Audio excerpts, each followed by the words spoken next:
such an asshole. Oh, it's almost beddy bye time. Almost 8 o'clock, guys. Almost time to go to bed. All right. We have a request. If you have a request, you can always email me at assholeconsulting.com, where I, the world's only professional asshole, will answer your questions and kick you in the ass. Hi, Cappy. I hope all is well on your end. As you have surely heard, China, India, Russia, Brazil, and South Africa. Oh, the S now means something. Along with some other countries, have been meeting and planning a currency shift away from the US dollar.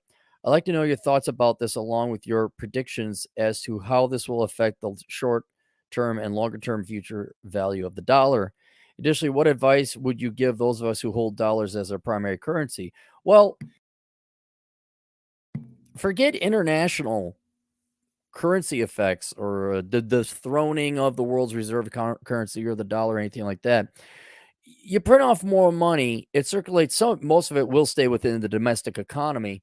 You already should be hedging against your nation's currency, most developed Western nations, pretty much all nations, because that's just good common sense. So the advice that I would give to you, whether or not there was in the makings a alternative world reserve currency threatening the dollar or not, because we print off more money, you should be taking measures to hedge against inflation. And there was a young man who had a request about what to do with some money and hedge against inflation, which I can't recommend, but I do have ideas and options you could further evaluate. And so if you go back a little bit, you'll find a video about that.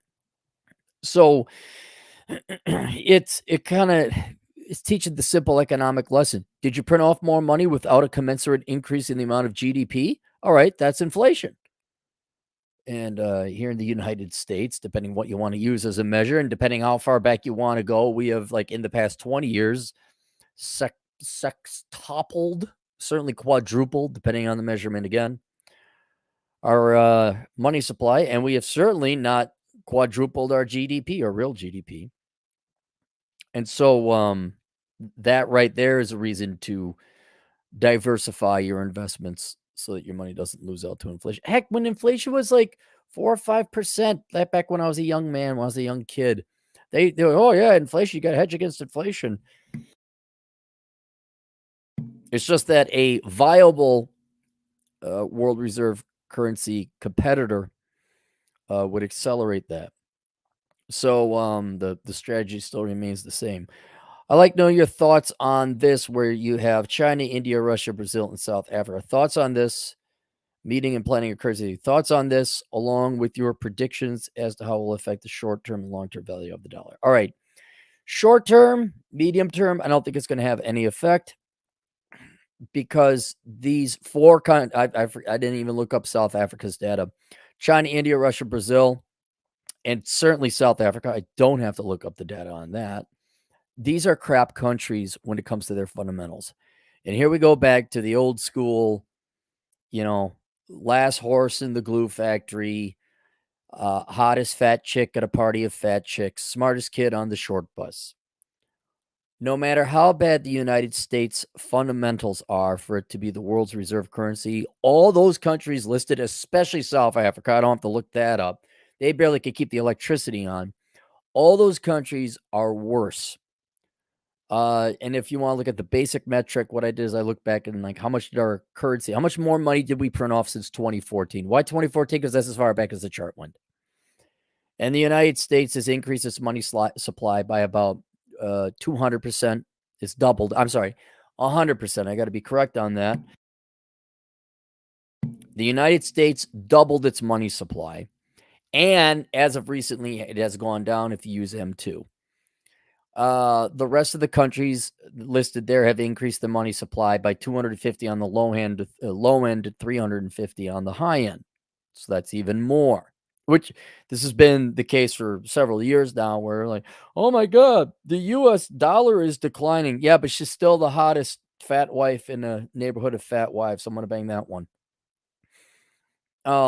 The world's reserve currency, if it's going to supplant the dollar, has to be a better quality currency than the dollar, or at least have more faith and trust in it. And so that's one problem, is presuming this currency would be underpinned, underwritten, derive its intrinsic value from these countries' currency, you're already op it's w no, no, there will be more BRICs, whatever they might call it, the BRICs, that might be the currency name. So the unit of money would be BRICs or a brick.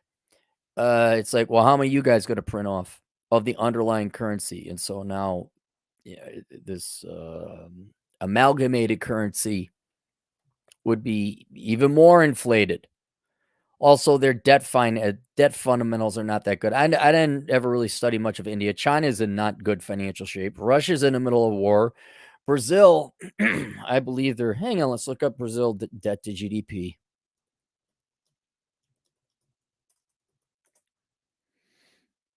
Oh, wait. Really? Very impressive. Brazil, look at you guys, man. Did Bolsonaro do this?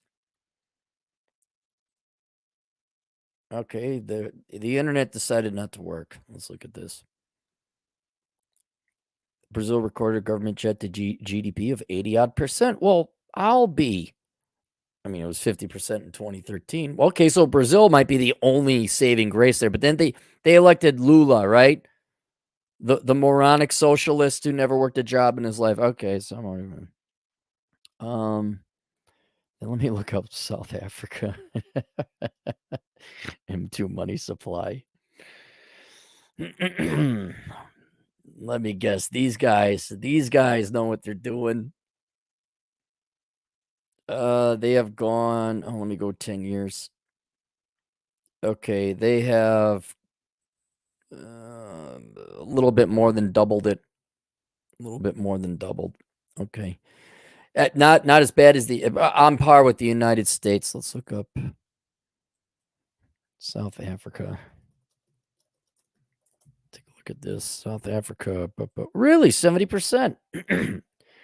All right. Well, I have nothing but the highest of faith that the communist, or they say center left government over there, who cannot keep the electricity on, I'm sure all will be going well over there.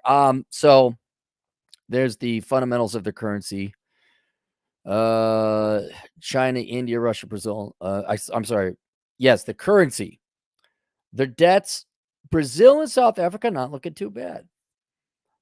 But then there's the ability to actually produce the goods and services underlying the current. I don't even know why they brought South Africa in. Now, China, I understand they actually do have productive potential. India obviously does. Russia does. They and has the potential. China probably a little bit more manifested. India as well, I should say. But then here's another problem with all these. I mean, here, let me look them up. Corruption index, China. It's always the worst. All right. Just give me the corruption index. Thank you. Thank you. It is 45 points out of 100. That's very corrupt. Hang on, let me do the corruptions index map. I'll just look at it that way. Okay. Here we go. Russia, highly corrupt. China, slightly less corrupt. South Africa, slightly less corrupt. India, slightly less corrupt. China, India. Oh, Brazil, also slightly less corrupt. So Russia is the most corrupt out of all of them. And based on the color coordination, the rest of them are slightly less. The United States is still to this day the least corrupt and largest economy in the world. I know you don't see it with the younger generation playing their video games and trying to figure out what gender they are this week and what mental illness they'll develop the next. But there still is a tremendous amount of economic production in the United States. We're also the least and largest economy in the world. And I know that the corruption perception index or corruption index is not exactly a sexy statistic, and a lot of people know about it. But if you're a corrupt economy, a corrupt country, that also includes the government, not just your corporations, but all your institutions. I wonder if you're going to be tempted to print off more money. Because the whole idea of a currency having value is that you maintain its trust, you maintain its veracity, which we have not done in the United States, but they've done it worse. And also, corruption impairs what ultimately drives the value of a currency if it's fiat, assuming it's backed up by the economic growth and productive capacity of a country. Corruption is a negative correlate, a negative effect on economic production.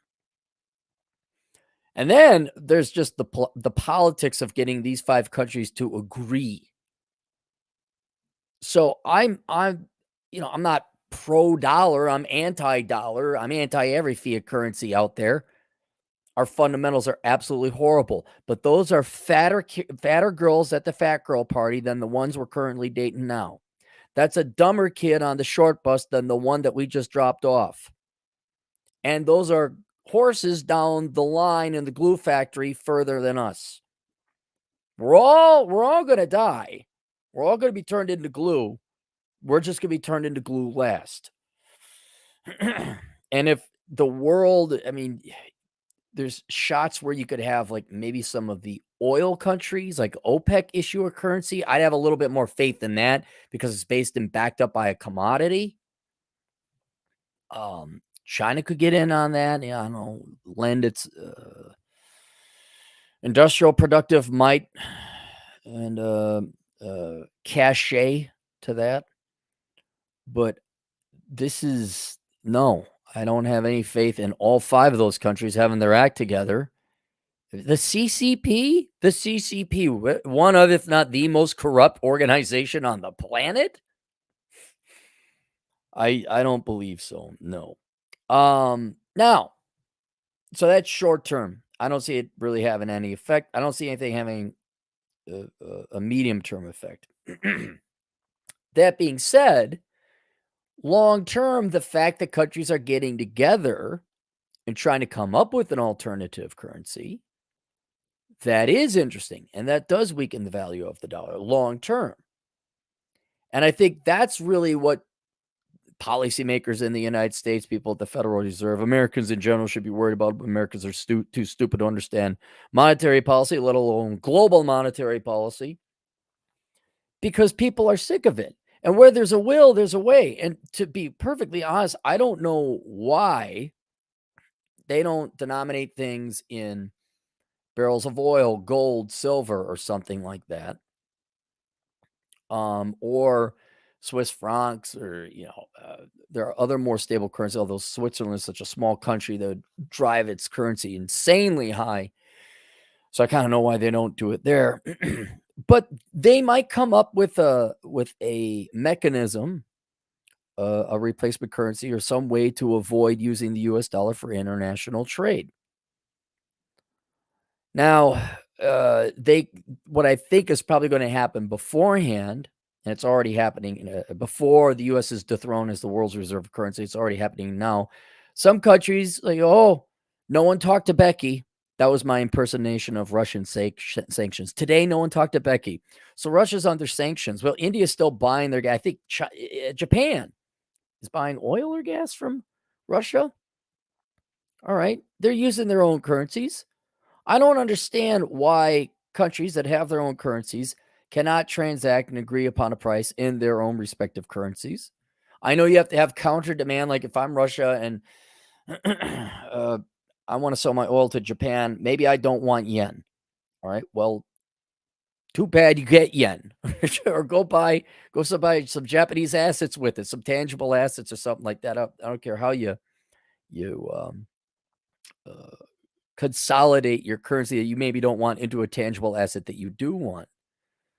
But I think this is going to be the beginning where individual countries say, I don't care about the US dollar. No, we're not trading oil in dollars.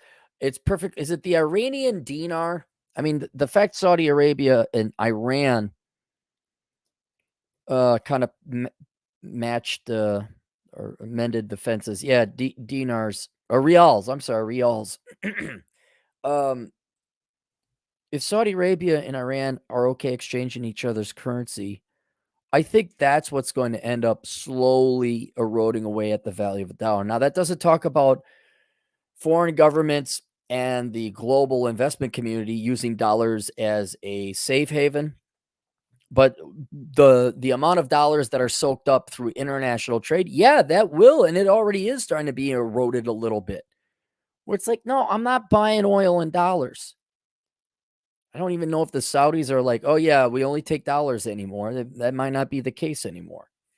And I don't pay attention to international economics. But that's where it's going to start chipping away at the US dollar as the world's reserve currency. Where okay, Brazil's going to trade with India. India's going to trade with China. China's going to trade with Russia. Russia's going to trade with the European Union. The European Union, although they wouldn't dare go against their American overlords, right? Europe, you're just so strong and brave.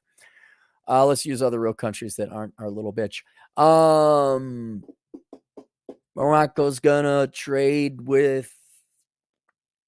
No, Argentina's a pussy country too. They always need bailouts. They're worse than welfare queens here in the United States. Morocco's gonna trade. Well, what's a cool country? What's a cool country we like? What's a country we all like?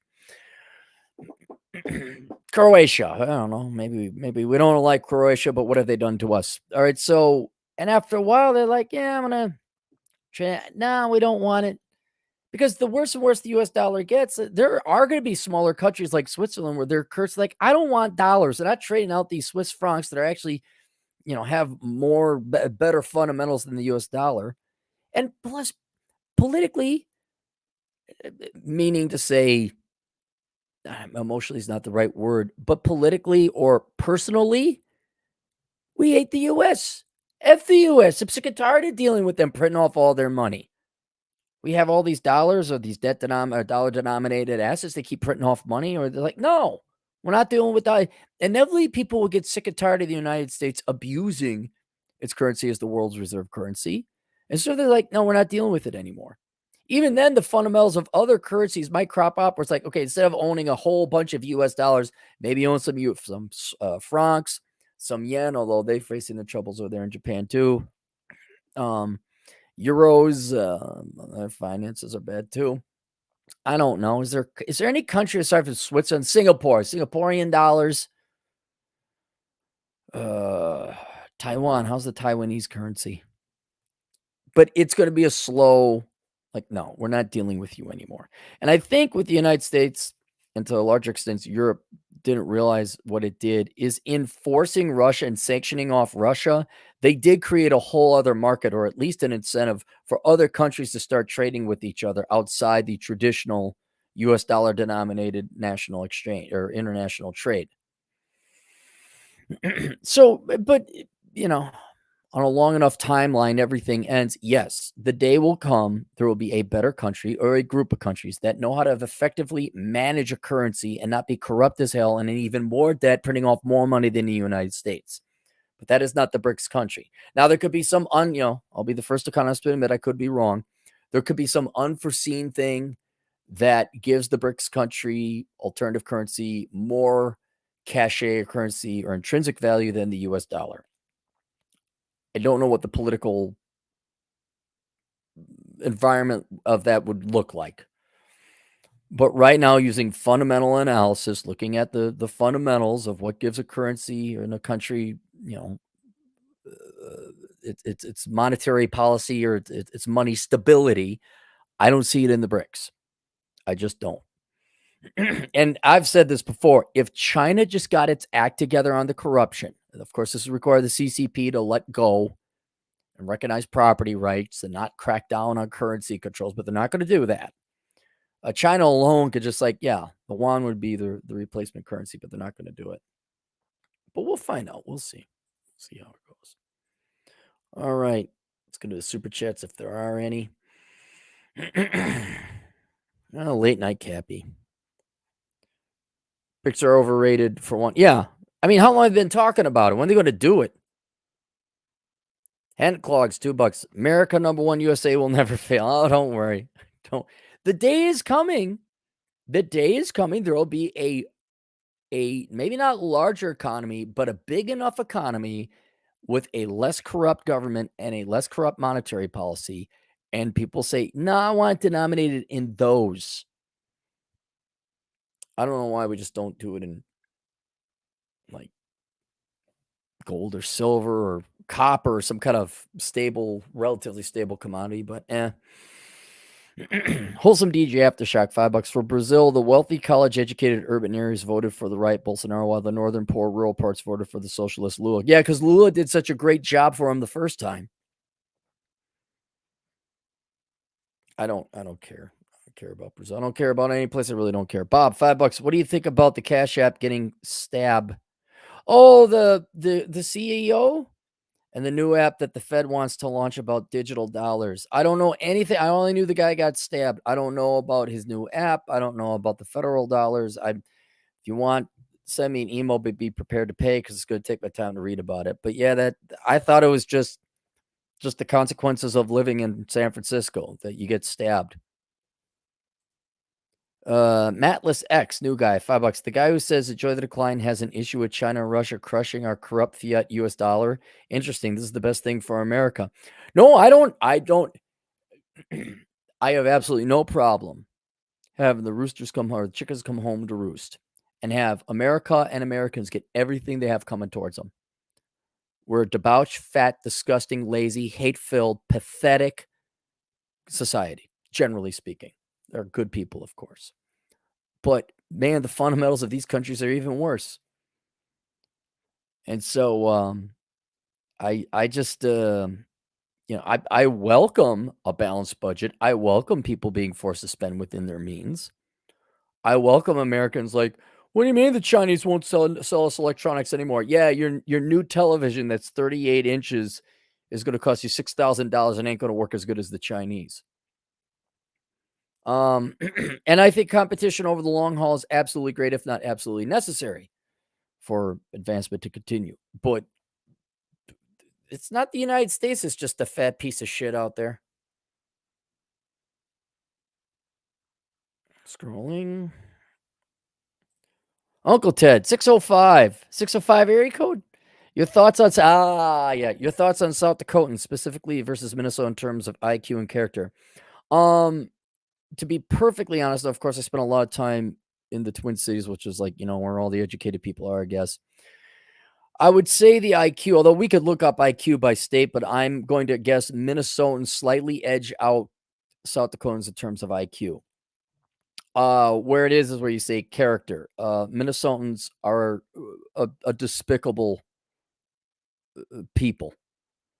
Not conservative Democrats, I mean, or left, certainly those people, but the culture is one of self-loathing, contempt and hatred for outsiders unless you serve them politically, like immigrants or Somalis, or well, Somalis are the immigrants, Latino immigrants, things like that. They are all virtue. Imagine a culture where the number one value that unites the culture is virtue signaling. And they are also incredibly cliquey. They're just and backstabbing and cowardly, and all the Republicans in Minnesota are a bunch of freaking pussies. They're just like, "Oh my goodness, they're burning down our buildings." Oh. I just no. No. It's not even close. Now, it's not like South Dakotans are like all rabid libertarians running around with the girls being hot and selflessness either. I mean, the Walmarts look the same. There's a lot of fat, lazy people in South Dakota, typically the younger generations. But at least these people work, or I should say a higher percentage of them work. At, they also don't hate themselves. They kinda like being South Dakota. It's not exactly like they got a huge South Dakota pride, but they're not like, "Oh my god, what did I do to offend somebody clear across the planet? Such a bad person." Um, it's not like, remember, I came out to South Dakota because of basically the Black Hills and the Badlands and the hiking and the motorcycle riding.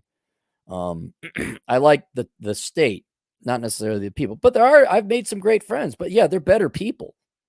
They're better people, they're harder, they're certainly more law-abiding, that's for certain, and that disgusting, "Ooh, we hate ourselves because 'cause we're white people." No, that's not in South Dakota. I mean, they're not exactly like, "Dude, white people, yeah!" because it's all there is. Hey, yeah, you're a white person too, hey? Yeah, okay, let's get to work. But the Minnesotans, there's no virtue signaling in South Dakota. It just, I'm sure there is, but it's not like the national genetic or the state genetics of the state. Now, Minnesota just it's not even close. Um, but yeah, South Dakotans and like the people themselves, yeah, better. Overall, probably harder working. I don't spend a lot of time on the east side. Sioux Falls has a lot of farmland over there. But yeah, they like their guns. They're generally conservative or libertarian, like leave me alone. They're not parasitic. That's about it. And then, of course, I hang out with people that I like, but all of them are hardworking people. Maybe they're not millionaires or billionaires or anything like that, but they're hardworking, good people. A lot of farmers, a lot of ranchers, gun store owner, bus drivers, normal people. I hate leftist filth. $2. We just need more of other people's currency. We do. We just need more of other people's money. Matless, $5. Russia, India, China have more STEM grads and have commodities the world's needs. Right. You're not wrong. All the US has is Netflix, Zoom, and Facebook. You're right. You're right. But unfortunately, their systems are so corrupt that bad as the United States is, I don't think you can fully avail themselves of those. Like India still has the caste system remnants, you know? So you're not making sure the best people get promoted. The CCP, they could have all the STEM majors in the world, but if you keep promoting your cousin because you're the whatever, the apparatchik, the cosmonaut, what do they call the powerful people, the premier secretary in the local communist party league? Yeah, no, and also if you don't let people keep the majority of their production, people aren't going to work. They got a big line flat movement down over in China too. Wholesome DJ Aftershock, $2. Wyoming apparently has the 14th highest IQ. Shock. Well, they must have just gone to the universities or something because that's not what I ran into. Hang on, let me look up IQ by state. Minnesota also has a fair amount of medical people in there. So, like the Mayo Clinic, Rochester, that's going to drag it up, I'm sure. Average IQ by state. All right. Yeah. Minnesota 102.9. So 103. Where's South Dakota? South Dakota is where'd it go? Why isn't it pulling up? It's a little bit lower. Oh, here we go. Okay. Who's the dumbest? New Mexico is the dumbest, followed by Louisiana, Mississippi, Alabama. Well, the stereotypes. Nevada, is Nevada that dumb? California, there's a shocker. Arkansas, West Virginia, Texas. Given the way they drive, I understand. This is from the bottom up. South Carolina. Where's South Dakota? New Hampshire is the most intelligent. Massachusetts, all the universities there. Minnesota is third smartest. So they do really good on an IQ test, but they let other people burn their buildings down. And like, what did I do wrong? So it's not exactly intelligence. I guess common sense would be what I'm looking for more. Vermont, North Dakota. Where's South Dakota? Are we that dumb? Wow, we're way down here. 100.7. Like maybe the upper third. I'll take them any day. Take them any day. Vlad Elkum, CPA. Speaking of incredibly intelligent people, $2. The great one craps bricks in Clary's toilets. That's what he does. He does. He does crap bricks in my toilet. We got them all. I don't believe that. No, Wyoming should be down with Alabama and Mississippi. There is no way Wyoming is that smart. There's something wrong with the methodology. There is absolutely. What I want to know is like, hang on, let me take a look, and then I'm going to go. Average, what? Not FICO score. What's the SAT scores by state? Okay, here we go. Average SAT scores by state. I'm going to use this instead. The percent taking the SAT. Alabama. What? You don't have it ranked? Okay. Let's take a look at Minnesota. 1225 is their SAT score. Where's Wyoming? Wyoming. 1244. No way. No way. There is no way. It just isn't. No. I did. No. They're too stupid. There's no way Wyoming is ranked that high. I just refuse the data. This was one of those instances like, no, I've seen it with my eyes, man. I don't care. There's something wrong with the test. There is no way Wyoming is more intelligent than Minnesota. No way. Oh my God. Oh no, that's it. That it. All right. We'll see you guys later. Toodles.